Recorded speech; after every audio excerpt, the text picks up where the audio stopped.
आज हम आपको बड़ी ही अद्भुत कहानी सुनाने जा रहा हूं, तो चलिए इस कहानी के माध्यम से समझते हैं कि कैसे शिवजी ने साहूकार को पुत्र प्राप्ति का वरदान दिया।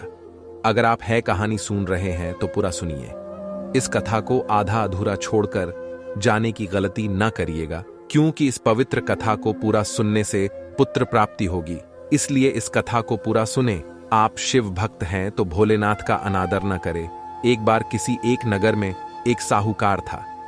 उसके घर में धन की कोई कमी नहीं थी, लेकिन कोई संतान न होने के कारण वह बहुत दुखी था। संतान प्राप्ति के लिए वह हर सोमवार को व्रत रखता था और पूरी श्रद्धा के साथ शिव मंदिर जाकर भगवान शिव और माता पार्वती की पूजा करता था। उसकी भक्ति देखकर एक दिन मां पार्वती प्रसन्न होकर भगवान शिव से साहूकार की मनोकामना पूर्ण करने का निवेदन किया।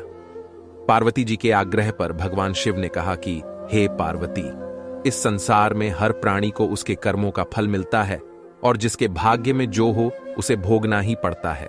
लेकिन पार्वती जी ने साहूकार की भक्ति देखकर उसकी मनोकामना पूर्ण करने की इच्छा व्यक्त की। माता पार्वती के आग्रह पर शिवजी ने साहूकार को पुत्र प्राप्ति का वरदान तो दिया, लेकिन उन्होंने बताया कि यह बालक 12 वर्ष तक ही जीवित रहेगा। माता पार्वती और भगवान शिव की बातचीत को साहूकार सुन रहा था, इसलिए उसे ना तो इस बात की खुशी थी और ना ही दुख। वह पहले की भांति शिवजी की पूजा करता रहा। कुछ समय के बाद साहूकार की पत्नी ने एक पुत्र को जन्म दिया। जब वह बालक 11 वर्ष का हुआ तो उसे पढ़ने के लिए काशी भेज दिया गया। साहूकार ने पुत्र के मामा को बुलाकर उसे बहुत सारा धन देते हुए कहा कि तुम इस बालक को काशी विद्या प्राप्ति के लिए ले जाओ। तुम लोग रास्ते में यज्ञ कराते जाना और ब्राह्मणों को भोजन दक्षिणा देते हुए जाना। दोनों मामा भांजे इसी तरह यज्ञ कराते और ब्राह्मणों को दान दक्षिणा देते काशी नगरी निकल पड़े। इस दौरान रात में एक नगर पड़ा जहां नगर के राजा की कन्या का विवाह था, लेकिन जिस राजकुमार से उसका विवाह होने वाला था वह एक आंख से काना था। राजकुमार के पिता ने अपने पुत्र के काना होने की बात को छुपाने के लिए सोचा, क्यों न उसने साहूकार के पुत्र को दूल्हा बनाकर राजकुमारी से विवाह करा दूं। विवाह के बाद इसको धन देकर विदा कर दूंगा और राजकुमारी को अपने नगर ले जाऊंगा। लड़के को दूल्हे के वस्त्र पहनाकर राजकुमारी से विवाह करा दिया गया। साहूकार का पुत्र ईमानदार था। उसे यह बात सही नहीं लगी, इसलिए उसने अवसर पाकर राजकुमारी के दुपट्टे पर लिखा कि तुम्हारा विवाह तो मेरे साथ हुआ है, लेकिन जिस राजकुमार के संग तुम्हें भेजा जाएगा वह एक आंख से काना है। मैं तो काशी पढ़ने जा रहा हूं। जब राजकुमारी ने चुन्नी पर लिखी बातें पढ़ी तो उसने अपने माता पिता को यह बात बताई। राजा ने अपनी पुत्री को विदा नहीं किया, फिर बारात वापस चली गई। दूसरी ओर साहूकार का लड़का और उसका मामा काशी पहुंचे और वहां जाकर उन्होंने यज्ञ किया। जिस दिन लड़का 12 साल का हुआ उस दिन भी यज्ञ का आयोजन था। लड़के ने अपने मामा से कहा कि मेरी तबीयत कुछ ठीक नहीं है। मामा ने कहा कि तुम अंदर जाकर आराम कर लो। शिवजी के वरदानुसार कुछ ही देर में उस बालक के प्राण निकल गए। मृत भांजे को देख उसके मामा ने विलाप करना शुरू किया।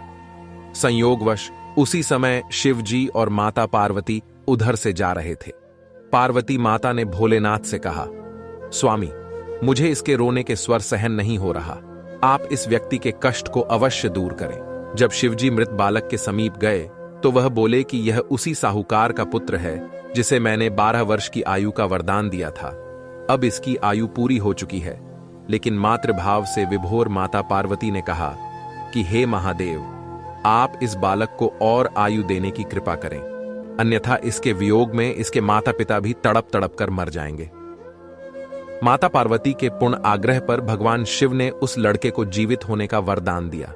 शिवजी की कृपा से वह लड़का जीवित हो गया। शिक्षा पूरी करके लड़का मामा के साथ अपने नगर की ओर वापस चल दिया। दोनों चलते हुए उसी नगर में पहुंचे जहां उसका विवाह हुआ था। उस नगर में भी उन्होंने यज्ञ का आयोजन किया।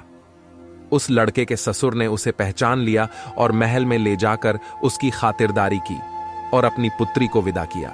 इधर साहूकार और उसकी पत्नी भूखे प्यासे रहकर बेटे की प्रतीक्षा कर रहे थे। उन्होंने प्रण कर रखा था कि यदि उन्हें अपने बेटे की मृत्यु का समाचार मिला तो वह भी प्राण त्याग देंगे, परंतु अपने बेटे के जीवित होने का समाचार पाकर वह बेहद प्रसन्न हुए। उसी रात भगवान शिव ने साहूकार के स्वप्न में आकर कहा हे श्रेष्ठी, मैंने तेरे सोमवार के व्रत करने और व्रत कथा सुनने से प्रसन्न होकर तेरे पुत्र को लंबी आयु प्रदान की है। इसी प्रकार जो कोई सोमवार व्रत करता है या कथा सुनता और पढ़ता है, उसके सभी दुख दूर होते हैं और सभी मनोकामनाएं पूर्ण होती हैं। जो लोग ने वीडियो पूरा देखा या सुना है, भोलेनाथ उनके दुख दूर करते हैं। बहुत से लोग YouTube चैनल को सब्सक्राइब नहीं करते हैं, तो आप ऐसी गलती ना करें, YouTube चैनल को सब्सक्राइब करें।